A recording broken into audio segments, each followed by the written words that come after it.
Alright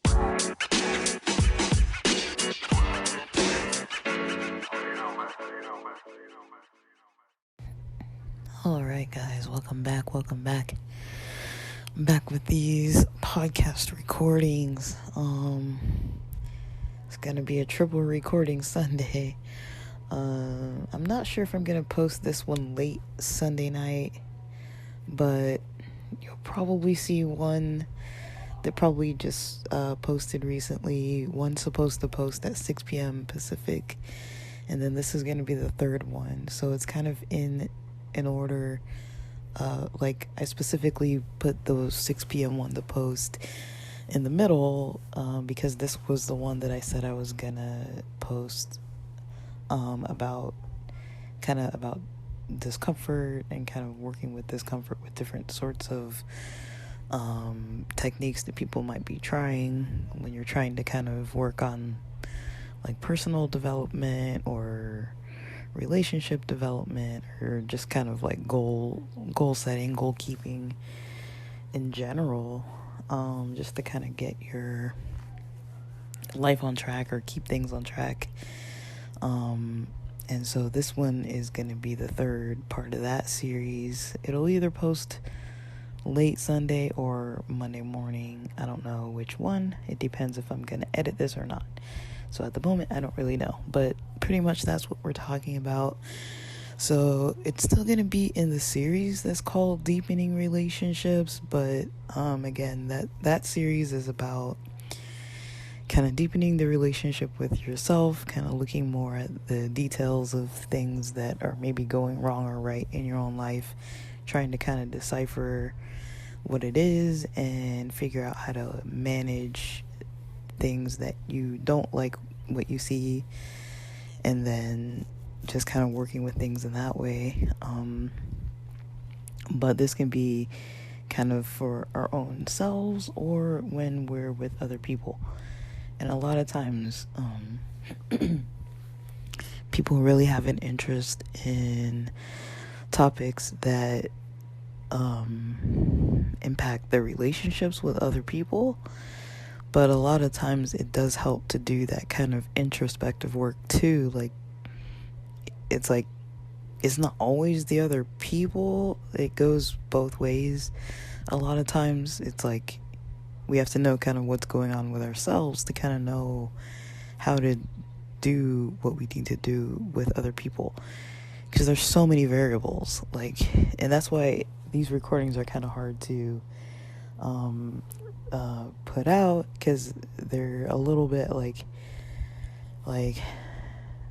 trying to explain something in theory that a lot of people don't often know how to start doing, or sit down and take the time to start looking at themselves, or even know where to start. Or, a lot of us haven't been trained in these things. And I pull a lot from a lot of religious backgrounds, not just my own, but just general religious and traditional, even indigenous background kind of practices, as well as from modern medicine a little bit, and holistic medicine a little bit, and then psychology is kind of more where I'm based, as far as where I spend most of my time and energy and learning is usually in the psychology realm of things. But there is this constant kind of battle and dilemma that a lot of people have. A lot of people, this is how life is for a lot of us. And I always say, myself included. A lot of these things that I record, it's myself included. A lot of times I'm giving tips or kind of insights into things I've kind of figured out. Does it make sense to people? I don't really know, because it's hard for me to tell if I'm kind of making a lot of clear sense with what I'm saying. That's why I try to give examples, but I feel like sometimes the examples maybe aren't too on point as well. So I'm trying, but I mean, I hope that they're long enough and helpful enough that there's something in there that even if you can bring out like a little tidbit of something helpful for yourself just from listening to it, and then maybe like re-listening to it like at a different time, but just trying to see what you can find within the different categories of the things that I talk about. Try and look those up for yourself and see what you can find and what you can apply. Even if it's not the methods I talk about, I think a lot of times the overall experience, we all kind of have the same overall experience.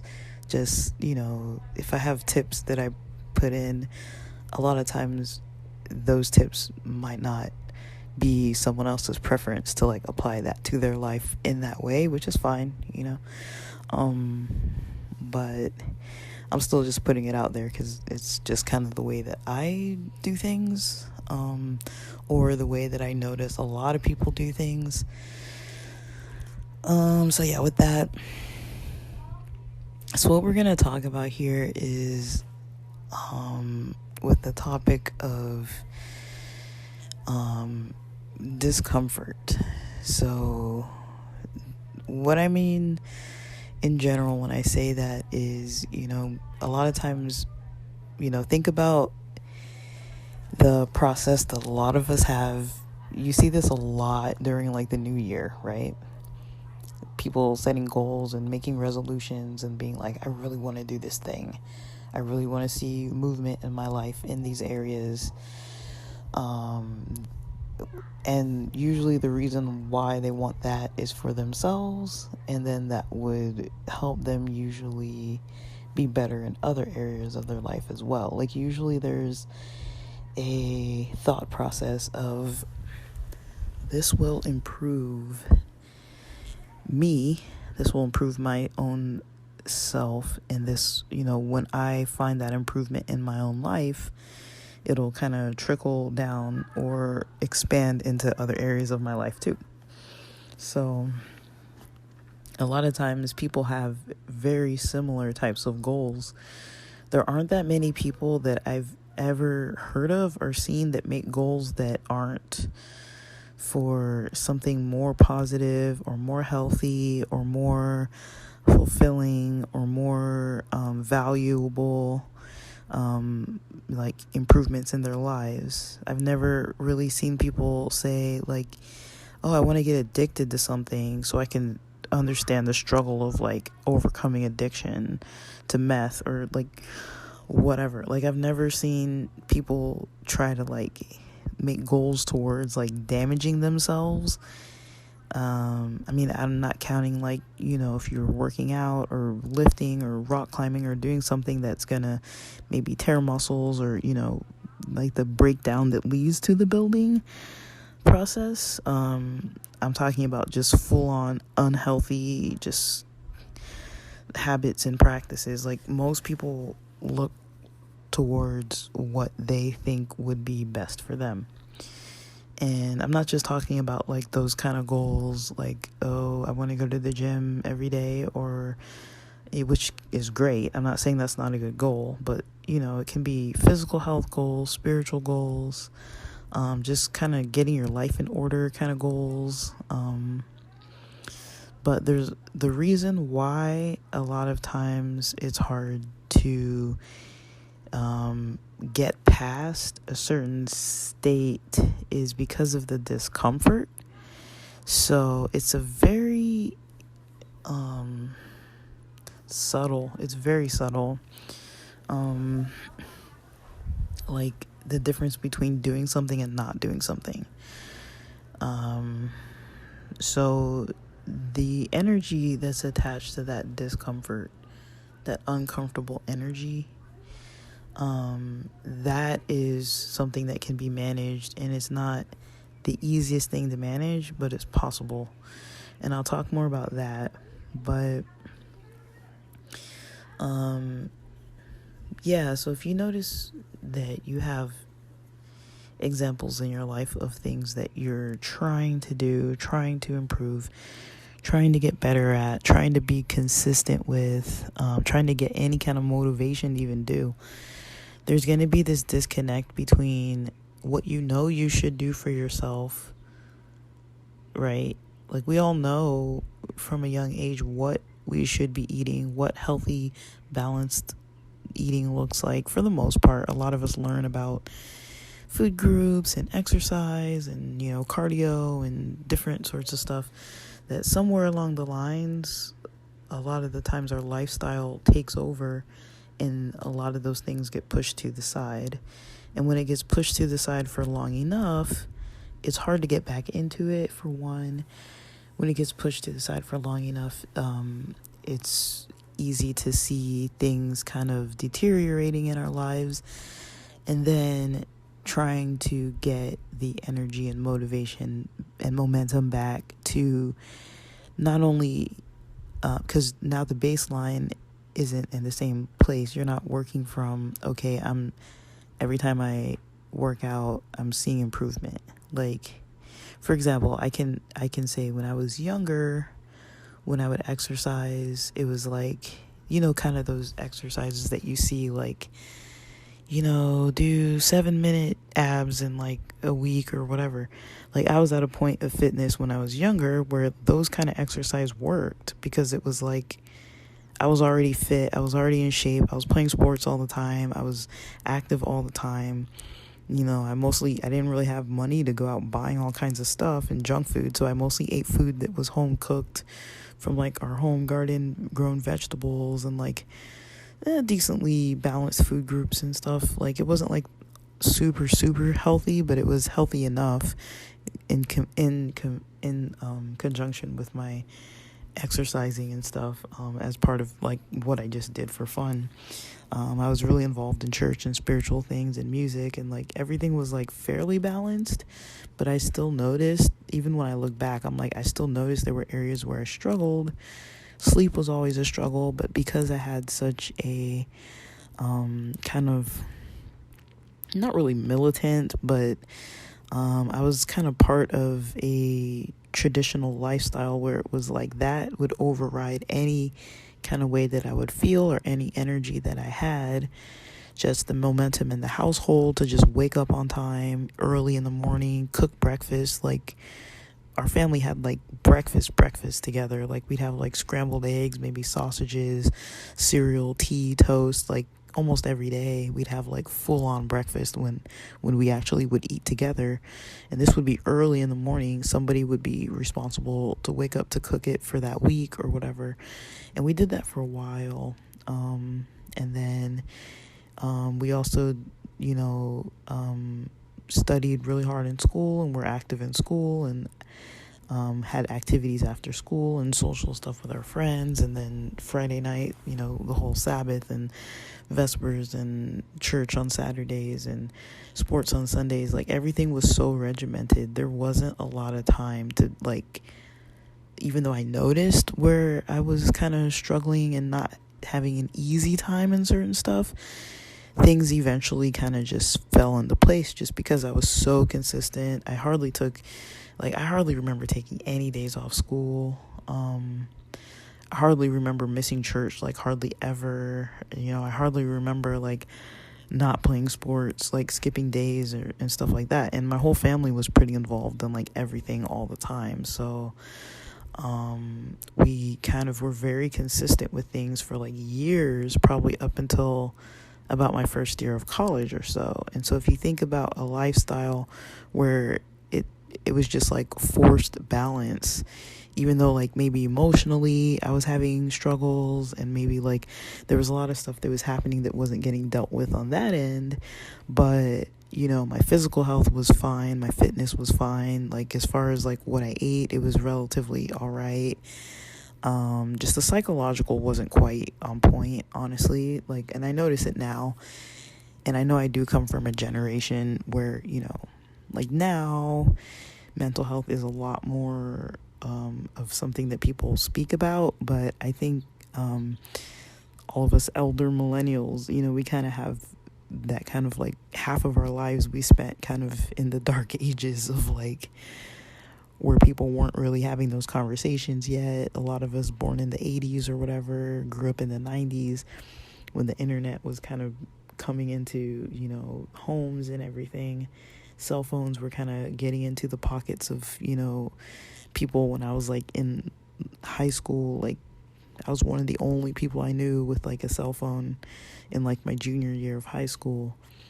But by college, most people had flip phones and stuff like that. And, once the iPhone came out, there was this huge boom. But we kind of come from a time before all that too, where it's like, kind of like the status quo was more like, it was different. You didn't see a lot of people with like talking about balanced living and like all the aspects that need to be considered. And I feel like our folks did the best with what they had, but it's like they came from a time even before that. So it's like, I was kind of lucky to be a part of a religion that promoted healthy lifestyle. I kind of knew what it looked like even when I wasn't fully doing it. I kind of knew what it looked like, but the part I didn't really know was the psychological part. I didn't know what that looked like as far as like what psychological health looked like. But when I look back, I'm like, oh, like, wow. Like I remember like I think it was like my junior year of high school, I would just come home and like sleep every day after class, like until maybe like dinner or so. And like I didn't identify that as anything. I was just like, oh, like I'm just really tired after school every day, and do nothing, and I just come home and sleep, and that was like fine for me. And I did that for like a school year. Nobody really said anything to me about it until I remember my senior year. I wrote a paper where it was like for my English class, and the English teacher was trying to get to know us. I remember writing this paper like, okay, this year is my last year of school in high school. I'm going to do different. And, this is my routine versus, when I kind of realized I didn't really like that routine. It wasn't fulfilling for me. I kind of knew maybe something was up, but I didn't really know what it was, or anything. So I didn't really know like what was going on. But I do remember, that it wasn't like easy, but also because I had enough structure in my life. Otherwise, it was like I still had to wake up and go to classes. I still had to wake up every day early and do what I needed to do. And there wasn't really like, oh, I'm gonna get in trouble or like any consequences. It was just like it's just what I did, regardless of how I felt. It's just what I did. And I do remember there were days where like I was pretty like almost late for class or a couple minutes late quite consistently. I mean, that's something that comes up too, where it's like when I notice that with work, when I'm like barely making it in at the buzzer, it's like maybe it's time to take a break, but I didn't really know what it looked like to be overwhelmed or needing breaks or needing to take like periods of time off. And we weren't being like ridden too hard about stuff, but it was pretty like, okay, the expectations are you get good grades, you get your work done, you turn your stuff in, you study, you don't prioritize parties and all this stuff, like you prioritize your career and studying. And in our household, like, that was normal. And I remember like having friends, like I remember once like one of my friends, like I think their apartment building or complex or whatever was like doing some maintenance on like their shower for like the weekend or something. So one of my family friends, her mom was gonna go stay with one of her friends, and so she arranged with my mom for my friend to kind of stay at our place. And I remember this was like a Saturday night, and the mom comes in. Our house is dead quiet. My brother's sitting in the living room, in the kitchen with the whole table with his papers spread out all over the place, studying. I'm in my bedroom just studying quietly with my door kind of cracked open because I knew my friend was coming. And we kind of gave her the living room to have her space. And we were just like, just bring your books, bring your study materials. Like, this is Saturday night. We study, this is what we do in our house. And we were very self-motivated too. Like, my parents really pushed education and pushed learning and just, they purchased books for us and made sure we had transportation and made sure we, got our classes paid for on time and stuff. And like, they promoted an atmosphere where this is what we do. And we kind of fell in line with it because our goals were kind of on the same, value scale of like, we really do want to do this. We do want to care about, academics and learning, and we all valued it more than like being like entertained and partying. Like I got way more out of learning stuff and like fulfilling like academic goals, more so than, going to like a friend's party or whatever. Like that wasn't really too appealing for me at that time.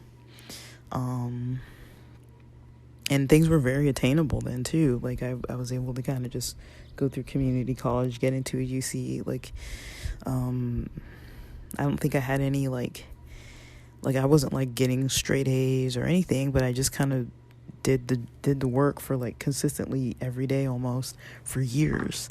And that paid off. But did I always feel like it? No. But I was so good at being consistent that it actually helped. So that's a long story. But the reason why I mention all that is because I noticed that I didn't really have the like emotional motivation always there, but I was able to do something action-wise, like that just got me to just start doing it, even if I didn't feel like it. And just keeping up that momentum for like years actually paid off. Now, did I end up where I thought I would in the way that I thought I would? No. I'm like swimming around over here just like, what is going on? But I'm still in a better off place than I would have been if I would have just been not so focused. Like at least I have like the background to fall back on, or a lot of work experience and lab experience and experience in a lot of different aspects of the field that if I wanted to or need to or had to go back and just switch and be like, okay, I have to go from clinical back into research now, I could do that. I'd have to brush up for sure and like study more and stuff, but I mean,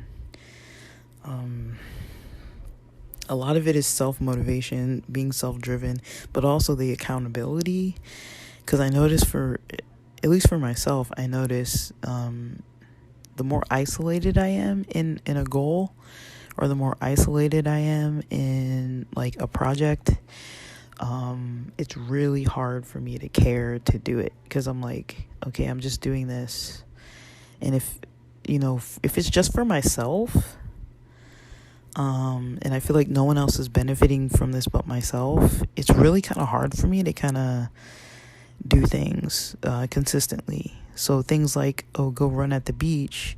Like I have a good friend who runs at the beach every Sunday morning, and posts it online. He posts it with I've talked about this before. He posts it with the music, like with a song that usually has a sample from someone else, and it's kind of like a little project and like a continuing kind of interaction with his friends and followers on Instagram of like, people know, Sunday morning I wake up, I'm going to see that this guy posted, I'm going to try to guess the sample or whatever, like the original track that this came from, or what was being sampled, or who was the original artist, or whatever the, little trivia is for that song that he posts on his run photo or little run video clip, and people look forward to it, and that kind of helps him stay motivated.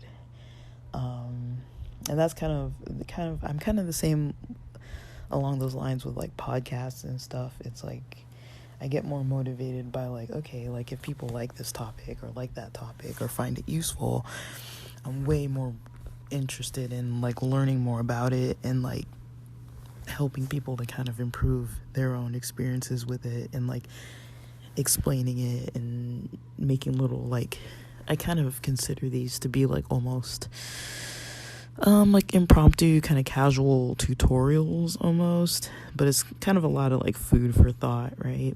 I ramble a lot, I go off topic a lot, I tell a lot of stories that sometimes it seems like it's related, and then I'm like, wait, where was I going with this? But I'm doing this on the fly too. But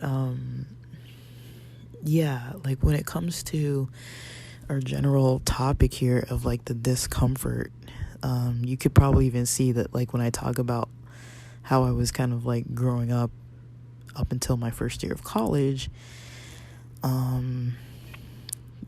it didn't, there may have been discomfort there, but there was a way to kind of override it to still do what I needed to do. And that kept things on track. Now, was it helpful that I wasn't able to tune into what was actually going on for me until I was older? No, that wasn't helpful. Was it, I mean, I didn't even have like knowledge or access to learning about really what it looks like when I'm not doing well, like, or when I'm not, performing optimally, or when I'm not feeling good. Like, I recognized it, but I didn't really know what to do with it. Like when I was slowing down mentally and everything kind of took so long to kind of like study, and I'd just be like sitting and staring and like daydreaming and spacing out, and like even in my really younger years in class, I would just space out in class and not really turn stuff in until I got a whole backlist due of like what was due. And then I'd have to sit for like a couple nights and basically just work at home and do everything. Like a lot of my elementary school days, I was basically self-taught because I wasn't really paying attention in class. And I basically waited till I got the list of basically everything due from like maybe like a 4 or 5 week period of time, or 6 weeks, or however long it was, of all the stuff I hadn't turned in. And anything I had to redo because it had a low score. And that's how I passed all the way up to like 7th grade, pretty much, was just redoing things and working on my own pace at my own time. Now, I didn't have a lot of free time because of that. Because like every few weeks I was like, now I got to spend like 3 or 4 days like just doing nothing but catching up on all this work. But I learned how to learn in my own style. I just never really easily learned how to learn in like a classroom setting until probably 7th or 8th grade. I kind of started realizing what other kids were doing. But I feel like I was pretty oblivious as a kid. Like I just kind of lived life and did my own thing, and like I was pretty oblivious to like how to do things. But so let's take, for example, one of the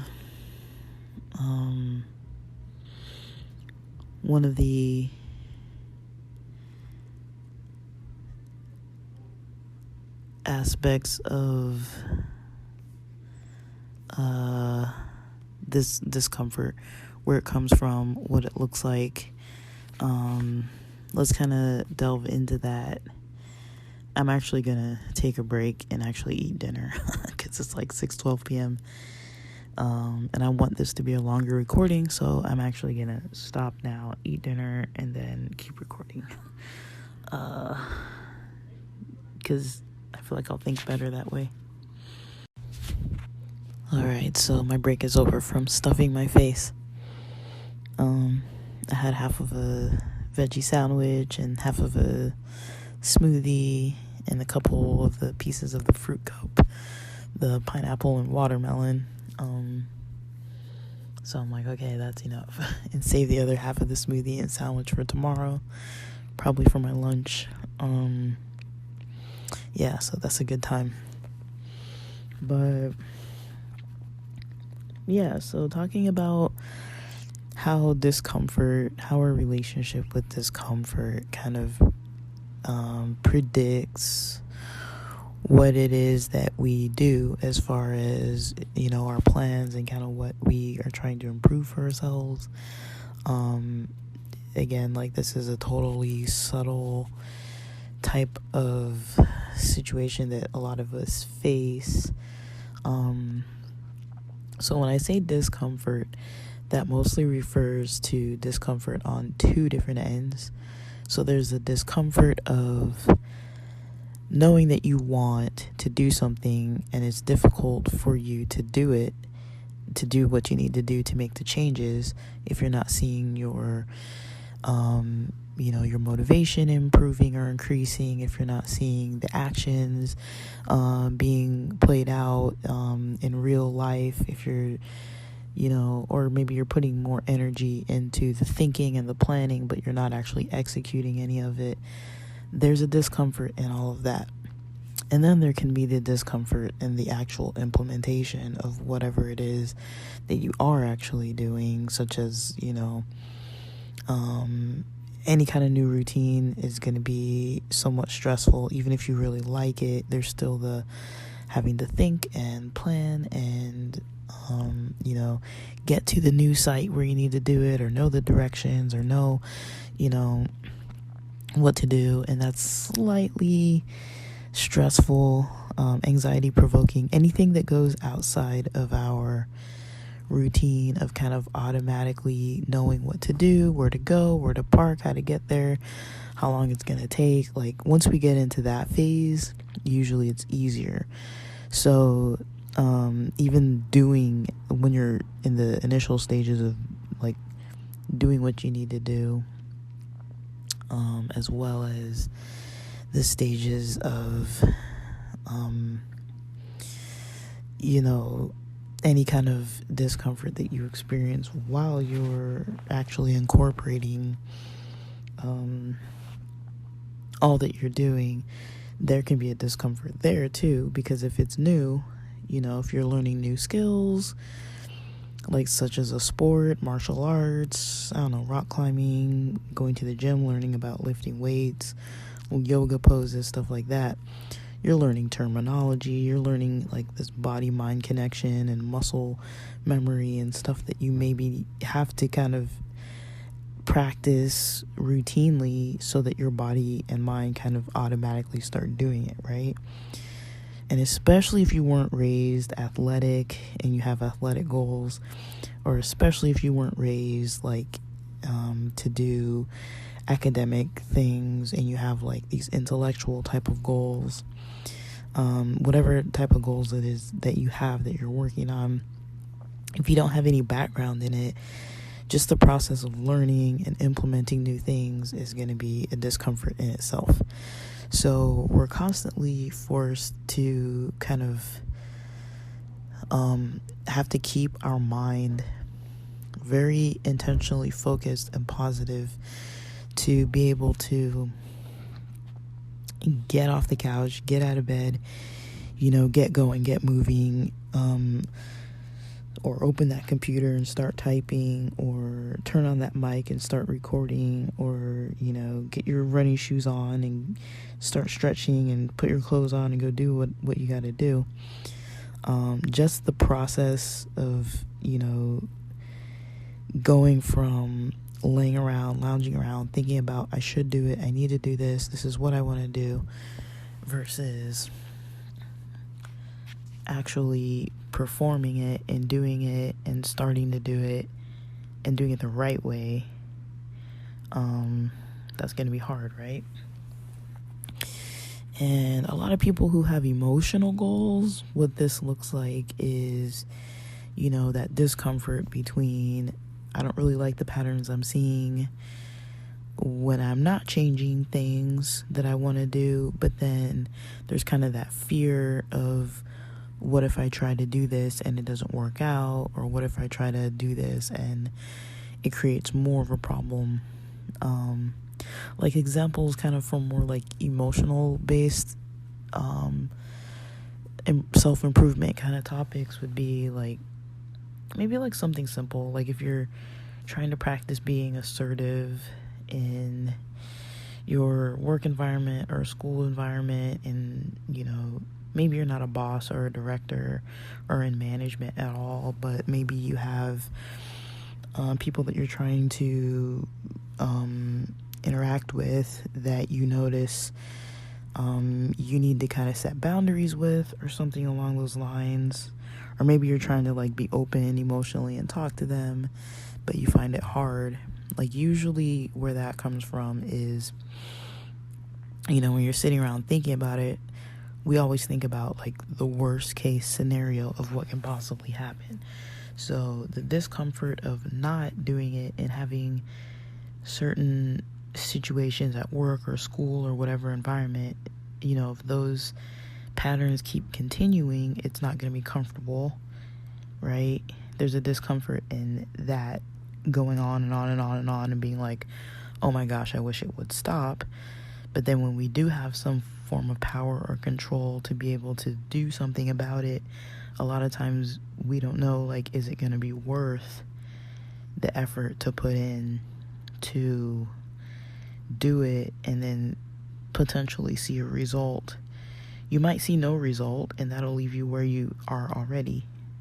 You might see a worse result, and that will leave you probably regretting that you did anything. And ideally, you'd want to see an improvement from your efforts, right? People have this same problem when they have like a crush on somebody. A lot of times people are like, I don't want to tell them because, like how they might react. They might hurt my feelings. They might laugh at me. They might think I'm like some weird person, and they might not reciprocate or might go spread rumors and all this stuff. So people can get kind of like, okay, I want to tell this person how I feel about them, or I want to like involve them more in my life in these certain ways. But then also, like, when they're not doing it, they're like disappointed that, the other person doesn't seem to really know how they feel, and they're kind of friend zone them, and like they're like, I'm not really getting what I want out of this relationship because I want something more than just being buddies. So it's kind of like a whole damned if I do, damned if I don't. I think in all those types of scenarios, it's always that way. It's like we always notice there's a damned if I do, damned if I don't. So this might not sound very like a very intelligent way of thinking, but the way that one way, there's multiple ways, but one way you can kind of train your mind is to really look at, okay, what you see as the damned if I do, damned if I don't, which is this is me not doing any action. I know what I need to do. I know what it looks like. I know what I want to see change, but I'm doing nothing about it. So that's like damned if I don't. I haven't done anything, so I'm going to be screwed by not doing anything because I'm still not doing anything. So by not doing anything, I'm not seeing any results. And that gets frustrating, right? So you want to kind of see why it is that you don't want to put in the effort. Like, what is it that you are predicting is going to go wrong? What is it that you are predicting is negative? What are you predicting you're losing or not benefiting from by putting in the action, by putting in the work, by putting in the effort? What do you feel like is kind of taking away from you to actually start working on this stuff, right? And there can be a lot there. There's usually, I can't even go through the whole list of things that people could possibly think, but it can be a negative self-esteem.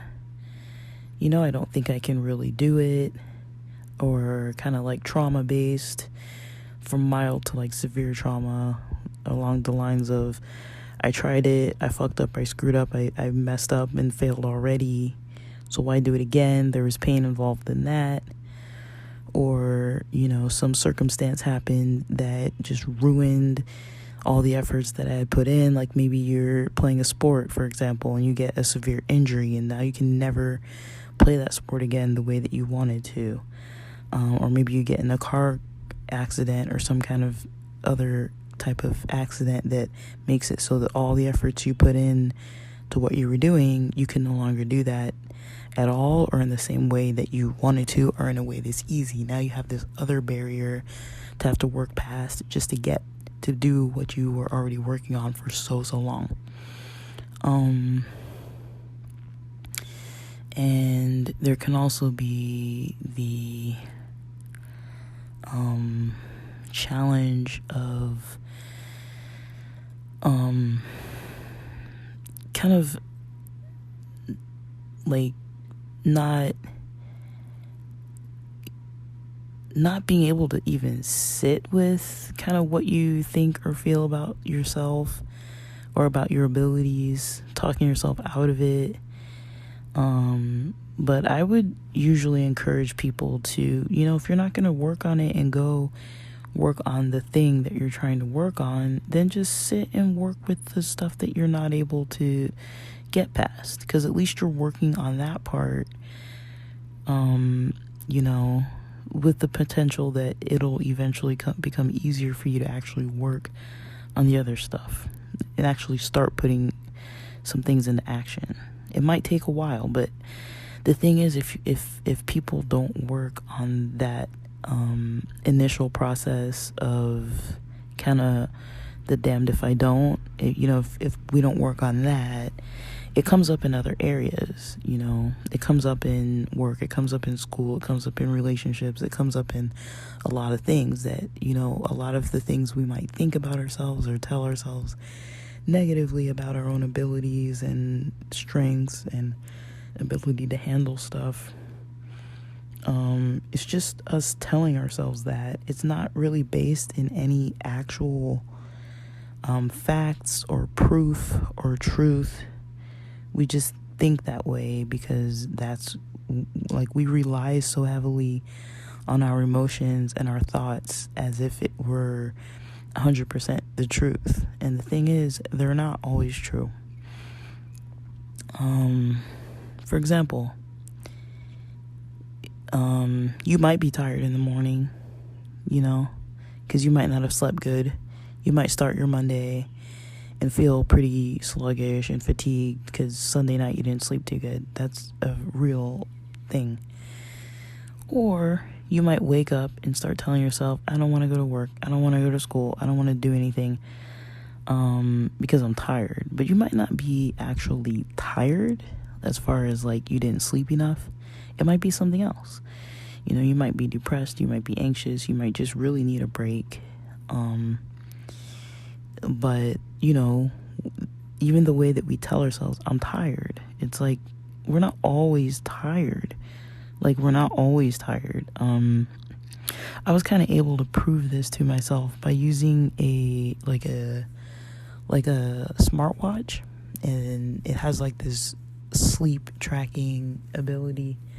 And I noticed there were days when, it wasn't common, but there were days when I actually slept really well. And I would kind of wake up and I'd be like, before I even check the app, I'd be like, okay, like work on my breathing a bit and kind of see like kind of gauge where I'm at. This is like 5:30 a.m. I don't work till 8. I'm like laying in bed still, just like, okay, I'm up. There's so much I can do before 8 o'clock in the morning. So much. A lot of the goals that I have are like intellectual things that I could literally just sit in my bed and do, like way back when I used to do drop shipping and be very involved with like the stock market and things like that. I would literally do this kind of stuff 5:30 in the morning my time. I'd start and do it before I had to start getting ready to go to work. And I would do this consistently for like a few years.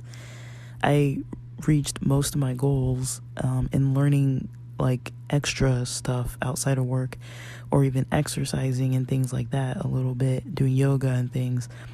I would do this before I even started work because I'm like, well, I'm up, and I was able to just do it. And I don't do it anymore, but I mean, I noticed there was that difference between feeling like I'm tired, telling myself that I'm tired, giving into that kind of, I'd rather just lay here and close my eyes and force myself to rest again. Feeling like I'm getting more, oftentimes we feel like we get more out of that process of not doing it. There's something that we're getting out of not doing it. There's something I'm getting out of sleeping in from 5:30 a.m. to 7:55 a.m. even if I slept perfectly fine the night before. That rest and checking out you mentally and not having to like think or do anything or be productive feels a lot more valuable than working on the other stuff that I really do want to work on, or that I want to see the changes in, but I don't feel like the payoff is worth it. I don't feel like not getting extra rest is a good exchange for putting in, like, seeing some momentum and change in my other goal, right? I'm prioritizing this rest because it seems more valuable. But what happens is that rest becomes the barrier to, doing things. It can become more and more of a problem depending what I'm doing during that resting period.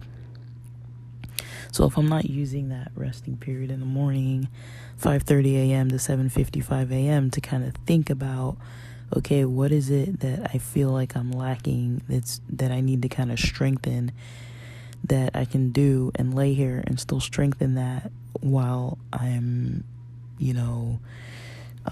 in the process of eventually going to be able to put in some action to see the results I want.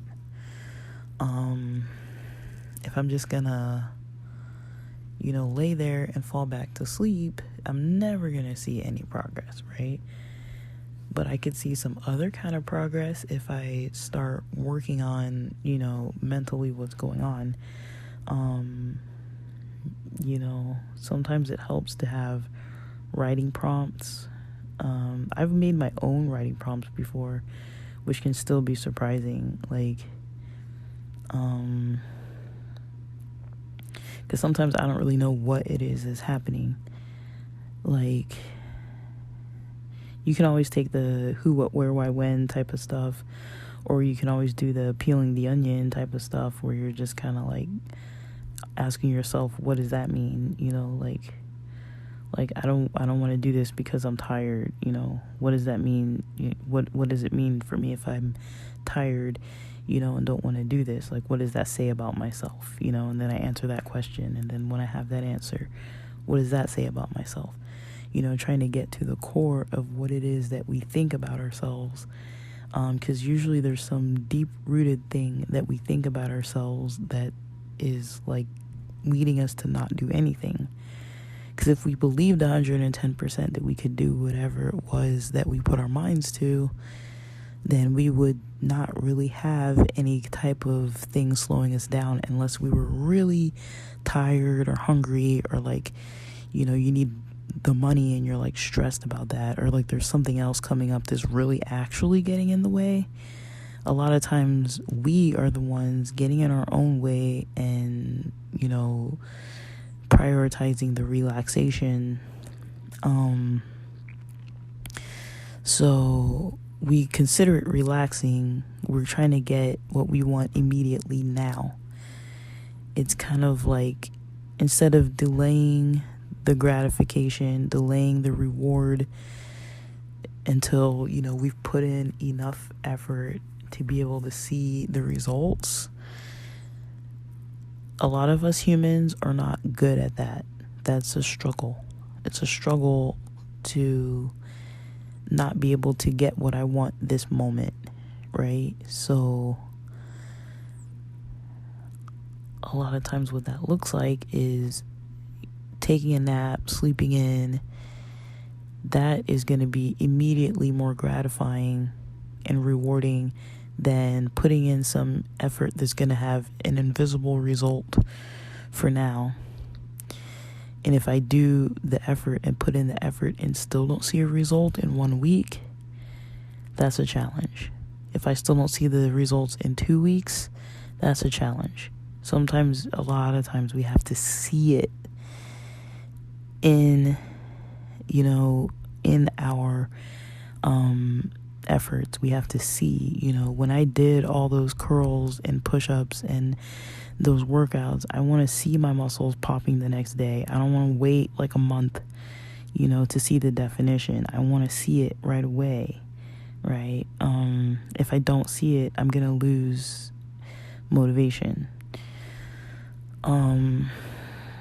So one kind of way around that is when you start to actually do things, like once you've passed the phase of kind of delving into why it is that we're prioritizing the avoidance, whatever that avoidance looks like, if it's sleeping in, if it's playing video games, if it's doing just something else that's not actually actively working on the thing, and we're just kind of thinking about, oh, that would be nice if I had this result, but it would be nice to also implement this into my routine and put in the effort.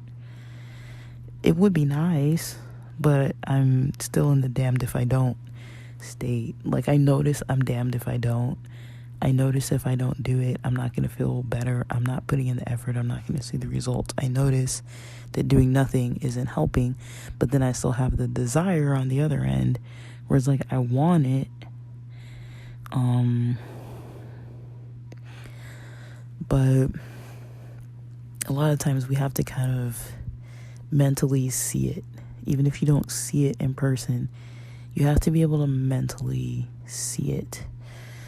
You have to be able to visualize. You have to get good at the process of visualization of, it's kind of like a daydream, imaginative state, I think a lot of people remember back to when you had like imaginary friends or like some imaginary world where you could play with like toys and dolls and all kinds of stuff, and like it didn't matter. You knew it wasn't real, but you were still having fun in the moment, and you were pretty motivated to do it because it was fun, right? And this is very similar. It sounds stupid, but you can literally kind of get into this daydream or almost like a playful kind of like imagine what it would be like kind of state of mind, where you're just sitting there with every time after you work out, for example, and just being like, yeah, like what I'm feeling in my arms right now, what I'm feeling in my legs right now is that process of the development of these muscles that I want to actually visibly see. And I know it's going to come within a certain amount of time length, but it's going to be further out than I want. But being able to kind of visualize it helps. Kind of like, almost like it helps when you're a kid, you get entertained by kind of like visualizing and like pretending. Because it's not real. Like what you're visualizing at that moment isn't necessarily real at that second, but it's real enough to the mind that it kind of motivates you more than not doing that, because it does stay with part of your memory, what you're kind of imagining you'll look like, what you're imagining you're going to feel like, what you're imagining that relationship is going to kind of become.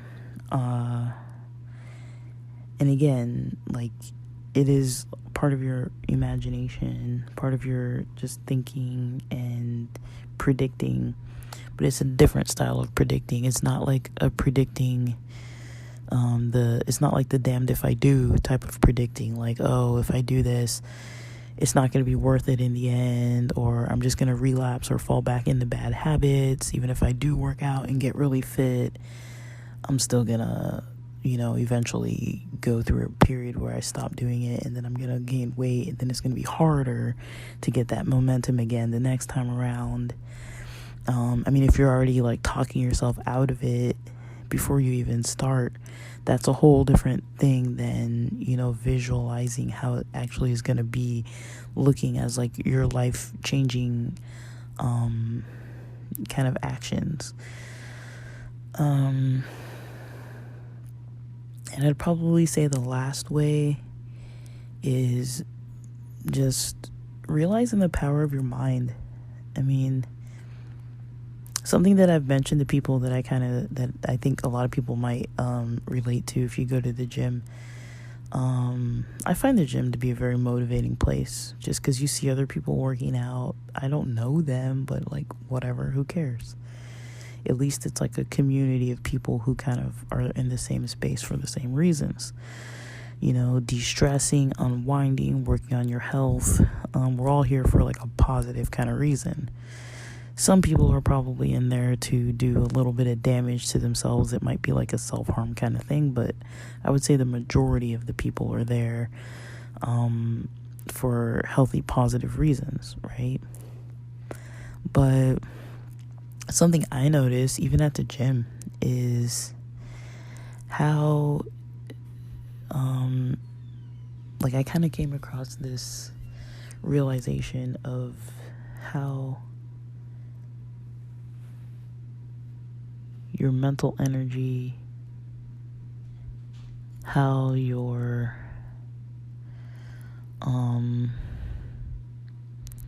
the process of how you think and how you feel is kind of gonna impact what you do very subtly.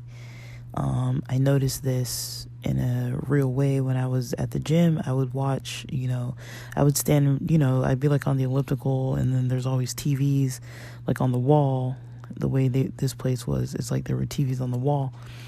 And I remember having to actively avoid the ones that had news on there.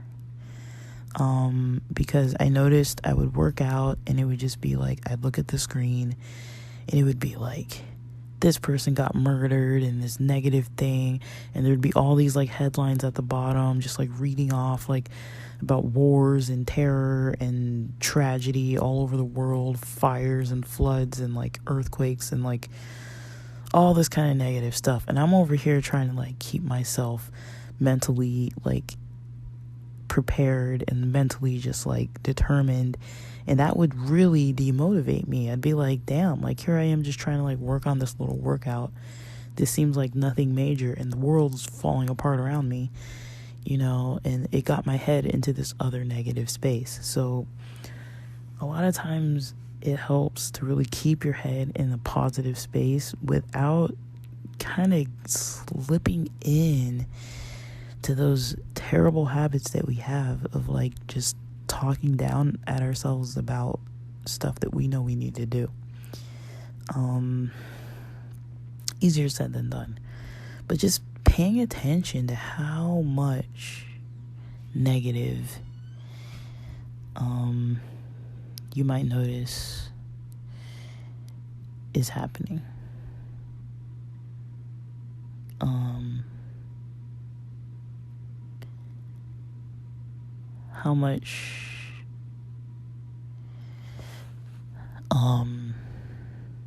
How much negativity is realistic, how much is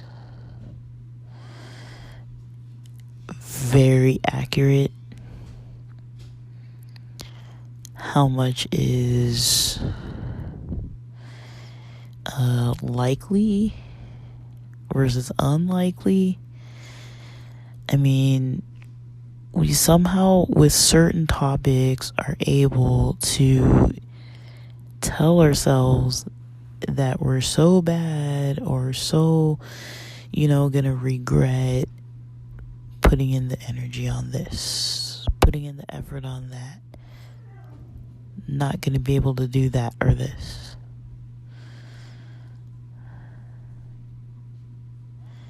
That's kind of how we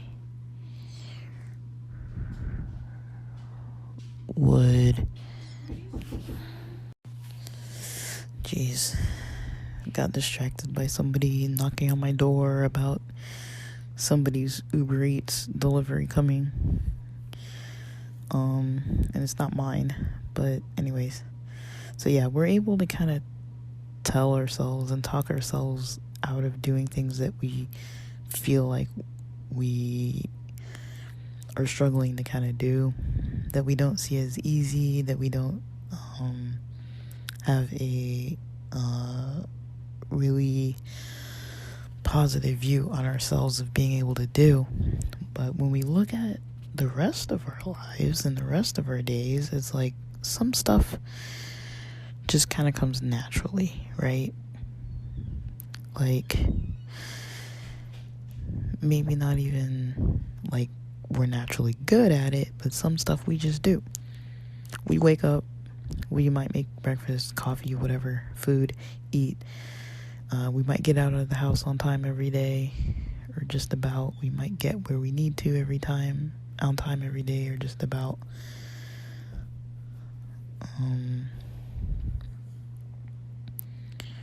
we might be successful in reaching other goals every day, doing what we need to do all the time on a daily basis, on a regular basis, for our health, for entertainment, hanging out with friends, for leisure, relaxation. But then when it comes to this one thing that we're trying to do, for some reason we tell ourselves we're not equipped or good enough or strong enough or good enough to do it. And it's like, does that really make sense? When you think of it, it's like, I can get through this whole day. I've gotten this far in my education or career or life or with other goals. But then for some reason, I just can't do this one thing. There's this one thing that I just really will never be able to do. I mean, that doesn't add up, right? It's like, it doesn't make any sense. It really doesn't. It's like, we just tell ourselves that. It's something we tell ourselves because maybe we don't really have extra energy to put into something that's a maybe. We might not see what we want, but if we don't do anything, we're not going to see it either. So the gamble is hard. It feels like it's a gamble. So one way to avoid the gamble is to know what you're doing and make the most of all the time you spend doing it and all the effort and energy you put in to maximize getting the best results possible. Like with working out, you really have to focus on all the aspects, the form, everything, right? If it's not working out, or exercising, if it's something else, you have to focus on all the aspects, not just, okay, I put in the time, just like I was talking about at the beginning. It's not so much about putting in the time a little bit just to mark it off the day's calendar of your to-do list of like, oh, I did it today, I did it today, I did it tomorrow, I did it every day for like a week.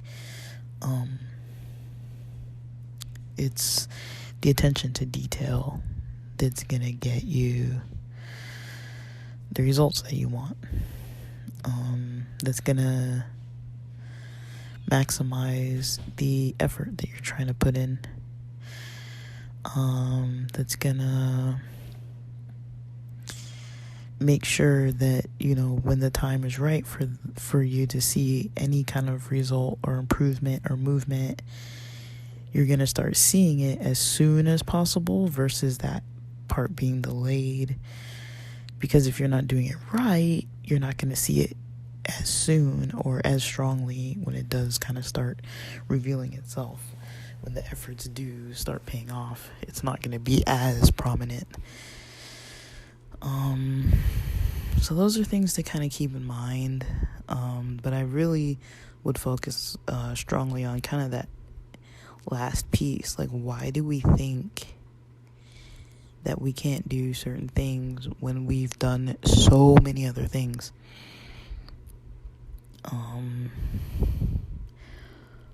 That's kind of just this weird way of thinking of like that all of us do, but we always save it for something a lot of times that is going to take longer than just doing it one day, right? That's why some of us don't clean often. It's like, if I know I'm just going to mess the place up again and have to deal with that, it's going to be a lot more challenging than just straight up just doing it, or what, just, cleaning once and maintaining, a tidy environment. If I know I'm going to have to deal with this problem, but the reason why things become messy and get unmanageable or out of hand is because of another underlying issue. So it really helps to kind of know kind of what's underlying the hesitation. And it can be so many things, but once you kind of figure out what is underlying that, if it's a low self-esteem thing, if it's a trauma-based thing, kind of avoidance because of that, if it's really just you don't have the skills and you need to kind of like beef up your education about what it is that you're trying to actually do. If you need some accountability, something to keep you motivated, like with either posting it online or having an accountability friend, someone you can trust with whatever it is that you're doing. Like with some things, you don't really probably trust every single person it might be a more personal goal that you have that you're not trying to like post on the internet. But yeah, a lot of times we don't look at this stuff. We just start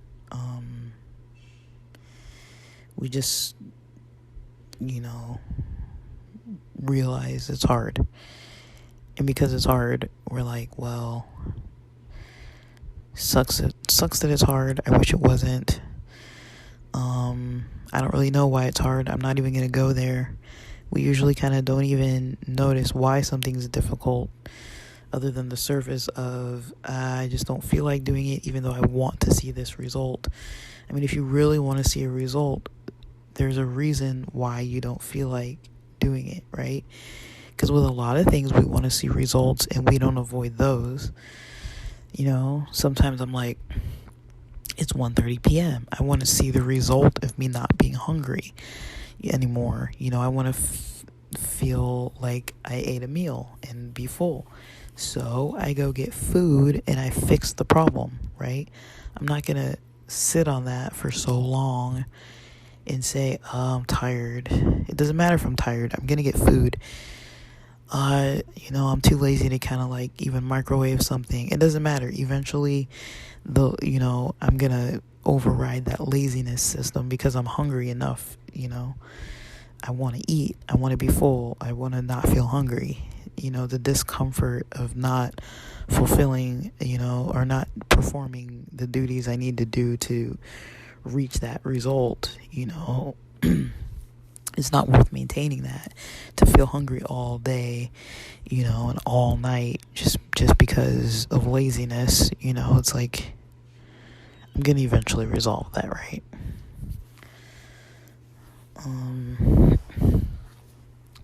Same thing goes for pretty much anything, but we really do see this not just with the actions and trying to do certain things. We don't have a good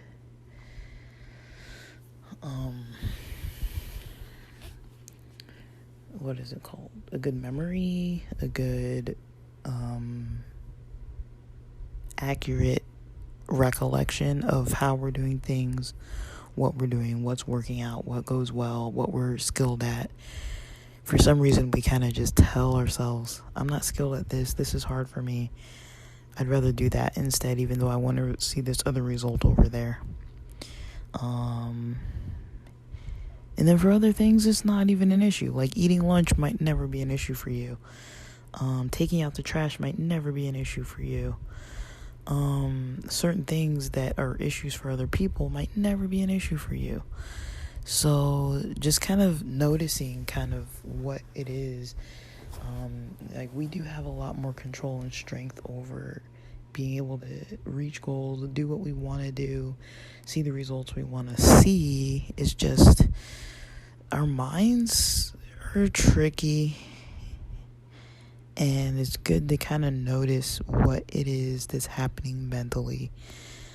I can't stress that enough. It's so important to find out what it is that's happening for you mentally, so that you can work with it and work on it and see the results that you want to see.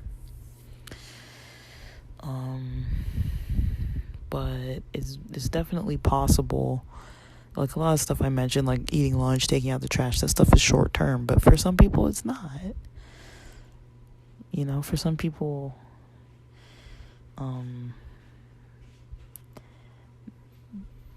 that can be a much bigger deal than it is for our own self. So, just trying to put things into perspective and keep on reminding ourselves that, a lot of this stuff is in our head. A lot of it isn't accurate, truthful. It's just how we protect ourselves. It's like protective. So I talked before about ego, superego. I bring those up a lot because I did study kind of like ISTDP, where they talk a lot about, John Friedrichsen talks a lot about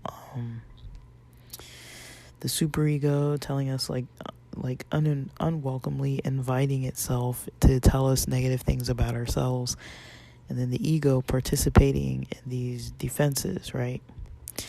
I mean, that's kind of exactly what happens. We have the superego that's telling us, the effort's not going to pay off. You're going to regret that you put in any effort instead of sleeping in all morning, until you actually needed to do something. Even though you're not tired, it doesn't matter. You're going to put in the effort. You're going to feel worse because it's not going to be too likely to work out, or you're not going to see the results you want, or even once you start seeing them, you're going to fall back or backslide or relapse, and you're going to be having a worse time getting over that disappointment in yourself, as well as working on trying to rebuild yourself again from scratch and feeling like crap about it, feeling like, I screwed up, and not being able to get over that screw up. I mean, this is literally how our minds talk to us. It's just literally, it can be like, I'm just trying to walk around the block a couple times, and all that, the superego's got all that, just pushing it into the mind. And then the ego's defense is, well, I'm going to defend myself by avoiding.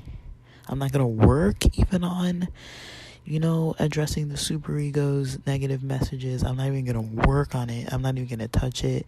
It's painful to touch that stuff. It's painful to work on that. And I'm going to also avoid what I need to do, as far as putting in the efforts. So I'm not going to walk. I'm not going to walk around the block a couple times. I'm going to sit and I'm going to do nothing as a defense.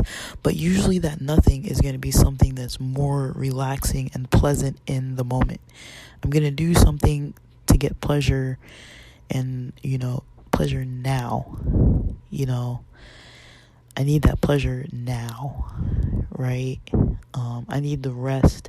I need to sleep in now. I need to eat junk food now instead of do my healthy activities, instead of, do this emotional processing exercise, instead of do a journaling, instead of doing yoga, instead of doing this other thing that I'm really trying to implement into my life, instead of doing this introspective task, instead of doing this relationship building kind of task with my partner. I'm just not going to do it. Instead of working on my finances, I'm going to play video games. It's like, and then the more we do that, the easier it becomes to keep doing that. So, and then that becomes a problem in itself, that we feel like, okay, this pattern of not getting the result that I was looking for, this pattern is now hard to break because I'm so used to this pattern, and it becomes so ingrained and so automatic that it's hard to even deeply think into it. It's almost like it's kind of like, how when you get a tattoo, it's like there's a certain point where there's superficial, kind of like if you just put your fingernail across your skin, or if you barely broke the skin, it's kind of superficial, versus a tattoo that's deeply in your skin. And tattoos fade, but say if you kept getting that tattoo retouched and retouched and retouched, eventually, it's going to be so deeply rooted into your skin that mark is going to be there, right? So it's almost the same. It's like we keep the same patterns going till it's tattooed into our kind of like system, and so we have to kind of reverse that, and the reversal process can be pretty challenging because we get so used to thinking so negatively, and we don't even catch it. We don't even catch these things. Like, we wake up and literally are like, I hate work, I hate school. It's like, do you? Like, really? Why? Like, if you hate it, why do you go every day? Why do you do it? You must not really hate it. It just must be hard to wake up. Why is it hard to wake up? Because work and school can be hard, and it's easier to sleep, and I didn't get enough rest. So that might be the basic reality of it, is that, it's a little bit challenging to kind of like use your brain and think and get dressed and be like focused all day. And you're a little bit tired because you didn't sleep enough. But it might not be that you hate what you do, right? It's just hard to kind of continuously be forced to do it. But it's things like that are just very... it's pretty subtle. It's pretty automatic. But just pay attention to all those type of superego and ego responses to what you're trying to do, or in relation to what you're trying to do, because they come up and they're so subtle, they're so sneaky, and they'll keep you from doing things that you can clearly do, things that you've probably already done before, things that you have skills and motivation towards doing that you really would be good at.